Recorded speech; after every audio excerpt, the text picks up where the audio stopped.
오늘은 세상에서 하나님의 사람으로 어떻게 살 것인가, 세상에서 하나님의 사람으로 어떻게 살 것인가라는 제목으로 하나님의 말씀을 살펴보겠습니다. 오늘은 시 한 편을 소개하는 것으로 설교를 시작하려고 하는데요. 꼭두각시 인형의 고백이라는 조금은 긴 시거든요. 근데 중간중간만 좀 소개를 하려고 합니다. 만약 신이 내가 헝겊으로 만든 꼭두각시 인형이라는 사실을 잠시 잊고 내게 아주 짧은 인생을 허락한다면 아마도 내 마음속에 있는 모든 걸 말하지는 못하겠지만 나는 내가 말하는 것들에 대해 깊이 생각할 것이다. 무엇보다 나는 존재하는 모든 것에 가치를 부여할 것이다. 그들이 값어치가 아니라 그들이 지닌 의미에 따라서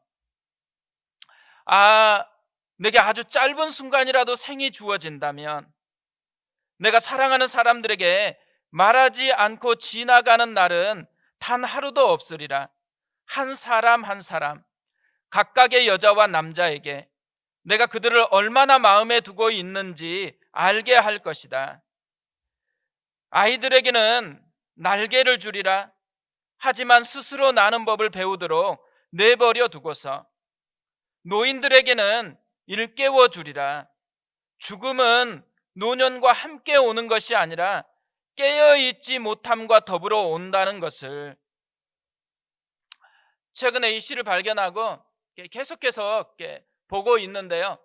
볼 때마다 진짜 마음에 많은 감동이 되고 울림이 되어집니다. 한 문장 한 문장이 정말 많은 생각을 하게 합니다. 그럼에도 불구하고요, 이 많은 문장 중에 저에게 진짜 많이 다가온 표현이 뭐냐면 가정법 표현입니다. 만약 신이 내가 헝겊으로 만든 꼭두각시 인형이라는 사실을 잠시 잊고 내게 아주 짧은 인생을 허락한다면, 내게 아주 짧은 순간이라도 생이 주어진다면, 이런 표현들을 자주 하고 있거든요. 이 표현들을 계속해서 보고 있는데 제 안에도 이런 가정법에 해당하는 문장들이 계속해서 생각이 나는 것입니다. 아주 짧은 순간이라도 내가 그렇게 은혜 받았었던 청년 시절에 헌신했던 그대로 살 수만 있다면, 아주 짧은 순간에도 정말 믿음의 사람들이 살아갔던 그 모습대로 나도 살아볼 수만 있다면, 그러니까 이런 가정법 문장들이요, 계속해서 마음에서 생각이 나는 것입니다. 왜 우리가 이런 가정법의 문장들을 사용하고 있을까요? 현실이 가정하는 것과는 다르기 때문일 것입니다. 현실은 그렇지 못한 거예요. 우리가 지금 접하는 현실 속에 이런 가정법을 많이 생각하겠죠. 왜냐하면 현실이 힘들거든요. 경제적으로도 힘들고 여러 가지 상황적으로 힘듭니다. 아이들과 함께 있게 되어지면서 아이들을 잘 양육하고 싶은데 마음처럼 그렇게 되어지지 않습니다. 영적인 현실은 더 참혹해졌습니다. 코로나 시기에 교회 이미지는 정말 바닥입니다. 초라함, 비참함. 그렇기 때문에 괜히 위축이 돼요. 교회 다니냐 물어보면 왠지 숨기고 싶어 하는 그런 위축됨과 답답함, 이런 게 계속 마음에서 자리 잡고 있기 때문에 이런 가정법 문장들이 계속해서 생각이 나는 것이죠. 거대한 골리앗 앞에서 이스라엘처럼 살 것인가, 다윗처럼 살 것인가, 갈림길에 놓여 있다라는 생각이 많이 들어집니다. 우리가 이 길에서 다윗처럼 살았으면 좋겠는데 현실은 이스라엘 백성들처럼 살아가고 있다라는 생각을 떨쳐버릴 수가 없습니다. 그러니까 자꾸만 이런 가정법 문장들이 더 많이 생각이 나는 것이죠. 어떻게 하면 우리가 이런 걸 떨쳐버리고 진짜 다윗과 같은 모습으로 살아갈 수가 있을까요? 어떻게 하면 성경의 사람들이 살아갔던 그 모습을 우리도 맛보면서 살아갈 수가 있을까요? 이런 질문이요, 요즘엔 계속해서 제 마음속에서 일어나고 있습니다. 끊임없이 이 생각이 드는 거예요. 어떻게 하면 아이들에게 진짜 하나님이 내 안에 살아있다라는 것을 보여줄 수가 있을까? 그래서 자연스럽게 하나님이 여기에 계시다라고 고백하면서 따라올 수 있게 할 수 있을까? 어떻게 하면 우리 교회가 진짜 하나님의 사람들이 살아가고 있다라고 막 설명하지 않아도 그렇게 당연하게 여길 수 있게 만드는 그런 교회가 될 수는 없을까? 이런 마음의 고민들이 계속해서 일어나는 거예요. 그러다가 발견한 말씀이 베드로전서입니다. 저는 이 베드로전서를 묵상하면서요, 제가 고민하고 있는 이 고민이 베드로전서에 다 담겨 있다라는 생각이 들었습니다. 이 베드로전서에 이런 우리와 같은 고민을 안고 살아가는 사람들에게 하나님이 어떻게 살아갈 것인지에 대한 가이드를 담고 있었습니다. 그래서 오늘부터는 이 베드로전서 말씀을 살펴보려고 합니다. 1절에 이렇게 되어 있습니다. 예수 그리스도의 사도 베드로는 본도, 갈라디아, 갑바도기아, 아시아와 비두니아에 흩어진 나그네. 편지를 쓰는 베드로는 자신을 아주 짧게 이렇게 소개합니다. 예수 그리스도의 사도 베드로는, 인간적인 그런 관계 때문에 편지 쓰는 게 아니라는 거예요. 예수 그리스도께서 세우신 사도라는 권위를 가지고 이 편지를 쓰고 있다라고 이야기를 하는 것이죠. 그러니까 자신의 지혜가 담겨 있는 게 아니고 하나님의 심정이 담겨 있는 편지가 베드로전서라는 것입니다. 그러니까 우리가 이 베드로전서를 살펴볼 텐데, 이 살펴볼 때마다 우리의 관심사가 하나님의 마음에 있었으면 좋겠습니다. 이 하나하나의 말씀을 살펴보면서 이 초대교회의 성도들을 향해서 하나님이 품고 있었던 이 마음이 지금 우리의 시대를 살아가는 우리를 향한 하나님의 마음이다라는 것을 느끼면서 그 하나님을 발견하는 은혜를 누렸으면 좋겠습니다. 이 베드로전서의 가장 주된 주제, 핵심은 고난입니다. 고난. 편지를 받는 사람들을 흩어진 나그네, 이렇게 표현을 합니다. 그러니까 흩어졌다, 디아스포라라는 말이거든요. 이 말은 무슨 의미를 담고 있어요? 자기가 원해서 여행을 떠난 그런 종류의 사람은 아니라는 거예요. 그러니까 누군가의 압력에 의해서 할 수 없이 이동할 수밖에 없었던 사람들이라는 거죠. 이들이 할 수 없이 이동할 수밖에 없었던 이유가 뭘까요? 예수를 믿는 것 때문이었습니다.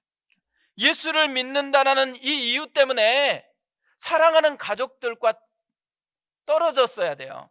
가족들이 신고했기 때문에 가족들을 피해서 도망쳐야 했습니다. 그렇게 친했던 그런 친구들, 그런 공동체 속에서 이들은 버림받아서 떠나야 했었던 사람들입니다. 흩어진 나그네, 이 두 단어, 짧은 단어이지만요, 이 단어 속에는 정말 많은 것이 담겨 있어요. 찰스 스윈돌 목사님은 이렇게 설명을 합니다. 지금 그들은 추방당의 세계 곳곳에 뿔뿔이 흩어져 있었다. 흩어진이란 단어는 디아스포라이다. 야고보는 이 말을 흩어져 있는 유대인 성도들을 지칭하는 데 사용했다. 여기서 베드로는 이 말을 그들이 고국 유대 땅에서 쫓겨난 유대인들이 아니라 압제에 의해 거칠고 적대적인 세상이라는 광야로 쫓겨나 소외당한 모든 그리스도인을 지칭하는 상징적 의미로 사용한다. 그들이 자신들의 집에 살고 있건 아니건 간에 이 독자들은 흩어진 삶, 균열이 생긴 영혼, 상처 입은 마음을 가지고 있었다. 그들의 고통은 골수에 사무쳤다. 그들의 고통은 골수에 사무쳤다. 골수에 사무치는 고통을 마음에 담고서 고향과 가족을 떠나서 흩어져서 나그네로 살아가는 그 사람들입니다.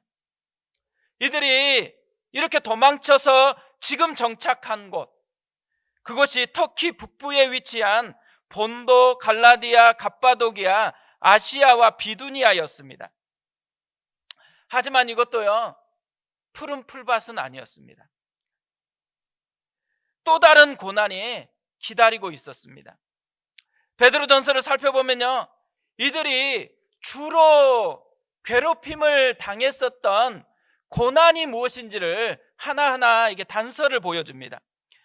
이들이 주로 괴롭힘을 당했었던 가장 중심축이 뭐냐면 언어적인 폭력이었습니다.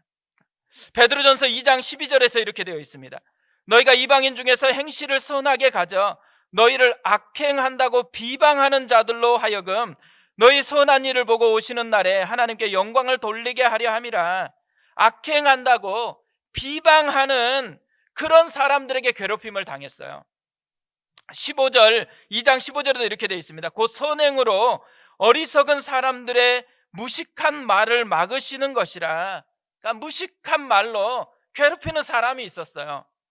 3장 16절도 이렇게 되어 있습니다.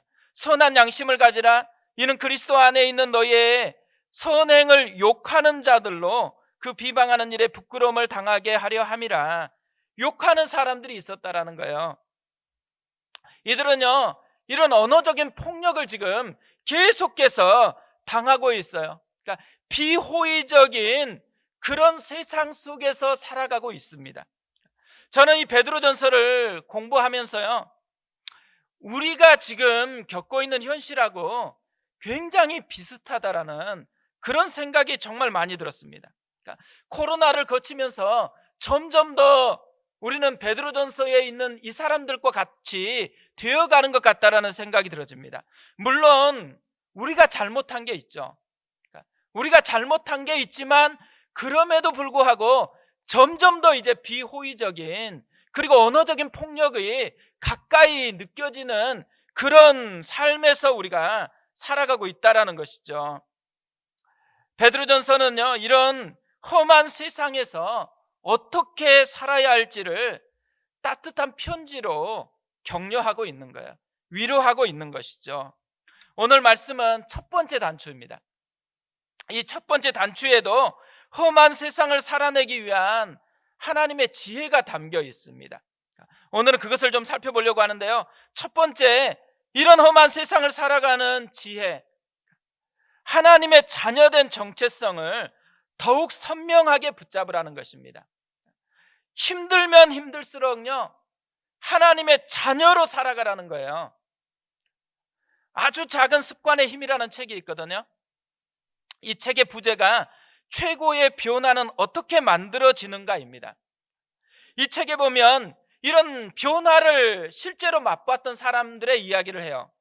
근데 그중 한 명이 손톱을 물어뜯는 습관을 가진 사람의 이야기가 기록되어 있습니다. 어떤 사람이 이런 손톱을 계속해서 물어뜯는 습관이 생긴 거예요. 근데 어렸을 때 신경이 곤두세웠을 때 이 시작된 버릇이래요. 근데 커서도 이게 안 고쳐지는 거예요. 그러다 보니까 누구 만나면 자꾸 손 뜯으니까 앞에 있는 분이 불안해 여기잖아요. 그러니까 이 속에서 좋은 인정을 받지 못하고 인상을 받지 못하니까 고치고 싶은 거예요. 근데 예를 쓰면 예를수록 잘 고쳐지는 게 아니에요. 그러다가 이 사람이요, 네일숲에 가요. 네일숲 아시죠? 손톱 이렇게 가꿔주는데, 그 손톱 가꿔주는 데 가서 손톱 관리를 받기 시작해요. 근데 손톱이 그때부터 다르게 보이는 거예요. 옛날에는 별로 의미 없는 손톱이었는데 지금부터는 작품인 거예요.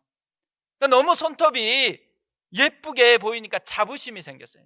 손톱에 이제 자부심이 생긴 거예요. 그때부터 손톱을 뜯지 않게 되었대요. 그러면서 이렇게 얘기해요. 정체성이 바뀌니까 다른 행동이 나온다고 이렇게 얘기를 합니다. 그러니까 우리가 습관 바꾸려고 얼마나 애를 써요.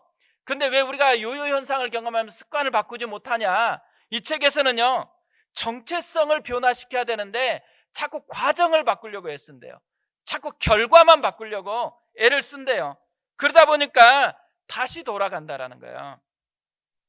그래서 이 책의 이과 제목이 뭐냐면 정체성, 사람을 움직이는 가장 큰 비밀.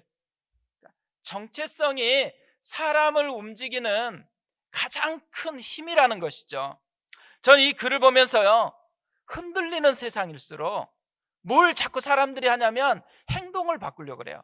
그때마다 위험하다고 생각하니까 다른 방법을 추구하거든요. 그래서 점점 더 꼬여요. 힘들면 힘들수록 뭘 해야 되는 거예요?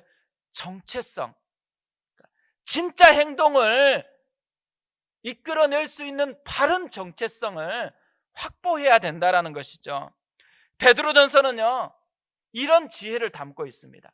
행동 지침을 말하기보다 맨 먼저 뭘 얘기하냐면 정체성에 대한 이야기를 하고 있어요. 오늘 말씀을 보면 두 가지 정체성을 이야기를 합니다. 첫 번째로 그리스도인들, 이 베드로전서를 받는 그리스도인들은 흩어진 나그네라고 이야기를 해요. 1절을 다시 보세요. 예수 그리스도의 사도 베드로는 본도, 갈라디아, 갑바도기아, 아시아와 비두니아에 흩어진 나그네. 흩어진 나그네라는 이 정체성은 뭐에 뿌리를 두고 있어요? 현실. 지금 자신의 힘겨운 현실을 대변하는 말이 흩어진 나그네입니다. 그러니까 세상 속에 비춰지는 자기 모습이에요. 또 하나의 정체성이 나옵니다. 택하심을 받은 자들이에요. 2절을 보세요. 곧 하나님 아버지의 미리 아심을 따라 성령이 거룩하게 하심으로 순종함과 예수 그리스도의 핏부림을 얻기 위하여 택하심을 받은 자들에게 편지하노니. 택하심을 받은 사람이래요. 이 택하심을 받은 사람들은 뭐에 근거를 둔 정체성이에요? 하나님과의 관계에서 생겨난 정체성입니다. 그래서 이 택하심을 받은 자들에 대한 정체성을 설명하면서 세 가지 수식어구가 나와요. 하나님 아버지의 미리 아심을 따라 성령이 거룩하게 하심으로 순종함과 예수 그리스도의 핏부림을 얻기 위하여 성부 하나님, 성령 하나님, 성자 하나님이 다 한꺼번에 등장을 하고 있습니다. 그러니까 택하심을 받았다라는 이 말은 삼위 하나님이 특별한 관계를 맺어서 생겨난 사람들이라는 거예요. 그 사람이 그리스도인이고 그 사람이 하나님의 자녀라는 것이죠. 우리가 신앙 조사를 할 때가 있잖아요. 당신의 신앙이 뭡니까? 그러면 많은 사람들이 기독교라고 표시를 합니다. 근데 왜 기독교라고 표시를 해요? 한 번이라도 교회를 다녀보면 기독교라고 표시하는 경우가 많아요. 또 자기는 잘 안 믿어지는데도 부모님이나 가족들의 신앙이 주로 교회를 다니면서 기독교다 그러면 자기도 그냥 은근슬쩍 기독교라고 그렇게 표시하는 경우가 많이 있습니다. 그런데 그리스도인이 된 것은 그런 종류의 이야기가 아니라는 거예요. 내가 뭔가를 선택한 거, 내가 종교를 선택한 게 그리스도인이 아니에요. 하나님이 우리를 선택한 거, 하나님이 나와 관계를 맺어준 거, 내가 그래서 하나님의 자녀로 새롭게 태어난 사람, 그 사람이 그리스도인이고 그 사람이 하나님의 자녀라는 것이죠. 문제는요, 우리는 이 두 가지 정체성을 느끼며 살고 있다라는 데서 시작되어집니다. 근데 이 두 가지 정체성 중에 어떤 게 우리의 삶을 끌고 가는 힘이 강할까요? 흩어진 나그네라는 이 정체성이 끌고 가는 게 강할까요? 아니면 택하심을 받은 자라는 이 정체성이 끌고 가는 게 강할까요? 이 두 가지 정체성 중에 어떤 게 끌고 가느냐에 따라서 삶의 양상은 완전히 달라진다라는 것이죠. 한글 성경에 보면 흩어진 나그네가 먼저 나오고 그리고 한참 뒤에 택하심을 받은 자들이 나와요. 근데 원어 성경은 그렇게 안 돼 있어요. 원어 성경은 택하심을 받은 자가 바로 나오고 그 다음에 흩어진 나그네가 바로 수식어구로 그렇게 나옵니다. NIV 성경이 원어에 맞게 번역을 했는데요, 1절이 이렇게 되어 있어요. Peter, an apostle of Jesus Christ, to God's elect, strangers in the world scattered. 발음이 좀 안 좋아가지고 할 수 없습니다. 근데 발음이 중요한 게 아니고 순서가 중요해요. 그러니까 to God's elect, 그러니까 선택을 받은 사람들에게. 그런데 이 선택을 받은 사람들이 어떤 사람이라는 거예요? 첫 번째로 나그네라는 거예요. 흩어진 사람이라는 거예요. 순서가요 굉장히 중요해요. 하나님의 자녀된 이 정체성이 주고 나머지 피부로 느껴지는 것은 흩어진 나그네가 훨씬 많이 느껴질 거 아니에요? 근데 그것은 수식어 구일 뿐이라는 것을 이야기하고 있는 것이죠. 도망자였잖아요. 그래서 이들은 깊은 고통과 아픔을 안고 있었어요. 근데요, 이들이 도망자가 진짜 모습이 아니에요. 도망자 같지만 하나님이 파송한 선교사였고 그리스도의 대사였다라는 것을 이야기하고 있는 것이죠. 우리가 그런 사람이라는 거예요. 우리가 집에서 엄마이죠. 엄마인데 엄마는 수식어고요. 어떤 엄마야? 그리스도인. 하나님을 대신해서 가정에서 주님을 보여주는 그 엄마예요. 아빠잖아요. 아빠도 마찬가지예요. 하나님이 파송한 그 사람으로서의 아빠예요. 직장 생활도 마찬가지라는 것입니다. 우리 삶에서는요, 정체성 싸움이 끊임없이 일어나고 있어요. 현실이 만들어낸 그 정체성을 붙들고 살아갈 것이냐, 하나님이 우리에게 주신 정체성을 붙잡고 살아갈 것이냐, 이 싸움이 끊임없이 우리 속에 일어납니다. 우리가요, 병원에 갔는데 의사분이 갑자기 암이 발견됐다고 선언을 해요. 그럼 어떤 일이 우리 가운데 일어나요? 그 순간에 내 모든 정체성은 다 이전까지 다 사라지고 암 환자라는 정체성이 우리를 끌고 가기 시작합니다. 근데 그리스도인에게는요, 암이 발견됐든지 백혈병이 발견됐든지 어떤 질병이 발견됐든지 간에 다 수식어고요. 그거보다 훨씬 중요한 정체성이 뭐예요? 하나님의 자녀. 지금도 하나님이 여전히 사랑하는 그 사람이 그리스도인이다라는 것을 얘기하고 있다라는 거죠. 경제적으로 파산을 했던 어떤 일이 발생해서 내 현실이 나에게 만들어주는 그 정체성이 우리의 정체성이 되게 하면 안 된다라는 것이죠. 우리는 진짜 그것보다 훨씬 더 중요한 정체성을 가지고 있다라는 거, 이것이 베드로전서에서 가장 먼저 우리에게 도전하고 있는 메시지예요. 우리는 가끔 이런 경우 있잖아요. 음식 다 먹고 계산하려고 카드를 줬는데 카드가 안 된대요. 근데 어느 때는 카드를 하나밖에 안 가져왔어요. 그럼 엄청 당황스러운 거거든요.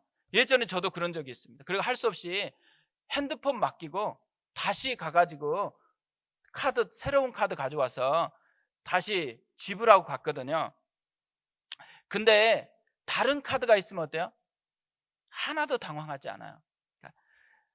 그리스도인에게는요, 하나의 카드가 있는 게 아니고 다른 보다 중요한 맞는 카드가 있다라는 거예요. 세상 사람들은 현실이 만들어내는 그 카드밖에 없어요. 그 정체성밖에 없어요. 그러나 그리스도인은 하나님이 만들어내는 또 다른 정체성의 카드가 있다라는 것이죠. 그래서 우리는 그 카드를 사용하는 그 사람이 되라는 거, 이게 베드로전서에서 가장 먼저 우리에게 던져주는 이 땅을 어떻게 살아갈 것인가에 도전하는 메시지입니다. 두 번째로요, 험한 세상을 살아가는 하나님의 사람들의 지혜가 있다면 하나님의 자녀로서 누려야 할 것을 더 풍성하게 누려야 한다는 거예요. 복음서에 나오는 베드로하고요, 사도행전에 나오는 베드로를 비교해보면 완전히 다른 사람입니다. 뭐가 이렇게 다르게 만들어 버렸을까요? 사도행전 3장 6절을 보면 우리가 단서를 찾을 수 있다고 생각을 합니다. 베드로가 이르되 은과 금은 내게 없거니와 내게 있는 이것을 내게 주노니 나사렛 예수 그리스도의 이름으로 일어나 걸으라 하고, 자기가 소유하고 있는 예수 그리스도의 이름의 능력을 사용하였었던 베드로하고 그것을 사용하지 못한 베드로의 차이라는 거예요. 저는 성경에 나오는 많은 사람들하고요, 우리의 차이가 여기에 있다고 생각을 해요. 성경에 나오는 사람들과 우리가 소유하고 있는 건 다른 게 아니에요. 똑같이 하나님을 소유하고 예수 그리스도의 이름의 능력을 소유하고 있어요. 근데 문제는 뭐냐면 그것을 사용하느냐 그렇지 않느냐, 그게 내 것이 됐느냐 그렇지 않느냐, 여기에서 큰 차이가 생겨난다라는 거죠. 우리가 사용해야 될 무기는요, 내가 가지고 있는 내 자신이 아니에요. 하나님이 우리의 무기라는 것이죠. 2절을 다시 보세요. 곧 하나님 아버지의 미리 아심을 따라 성령이 거룩하게 하심으로 순종함과 예수 그리스도의 핏부림을 얻기 위하여 택하심을 받은 자들에게 편지하노니 은혜와 평강이 너희에게 더욱 많을지어다. 성부 하나님이 우리를 선택했다라는 거죠. 성령 하나님이 거룩하심으로 우리를 구별했대요. 선택했다라는 거죠. 또 성부 예수님이, 성자 예수님이 핏부림을 얻기 위해서 우리와 관계를 맺고 있다라는 것입니다. 우리는 전적으로 하나님의 이 선택함을 받은 사람, 하나님의 특별한 사랑을 받은 사람이라는 거예요. 그래서 우리가 그 사랑에 뭐만 하면 돼요? 순종만 하면 돼요. 순종만 하면 되는 것이 우리와 하나님과의 관계라는 것이죠. 이걸 우리가 누려야 된다는 거예요. 우리가 가끔 보면요, 연예인 한 명 만나도 악수하면 뭐해요? 어떤 애는 연예인하고 악수했다고 일주일간 손 안 씻겠다고 얘기하는 애도 있더라고요. 연예인 하나 만났는데 그렇게 자기 가운데 크게 영향이 끼쳐진다라는 거죠. 이걸 보면 뭘 알 수 있어요? 자기가 생각하는 것보다 훨씬 큰 분을 만났다, 그러면 그것이 자기에게 미치는 영향은 훨씬 더 크다라는 것을 우리에게 알려주고 있는 모습인 거죠. 어떤 면에서는 우리가 하나님이 어떤 분이라고 생각하느냐, 우리가 누릴 게 얼마나 부유하다라고 여기느냐에 따라서 우리 속에서는요, 그것이 만들어내는 영향력으로 우리가 얼마나 부유하게 살아갈 것인가가 결정이 되어진다라는 것이죠.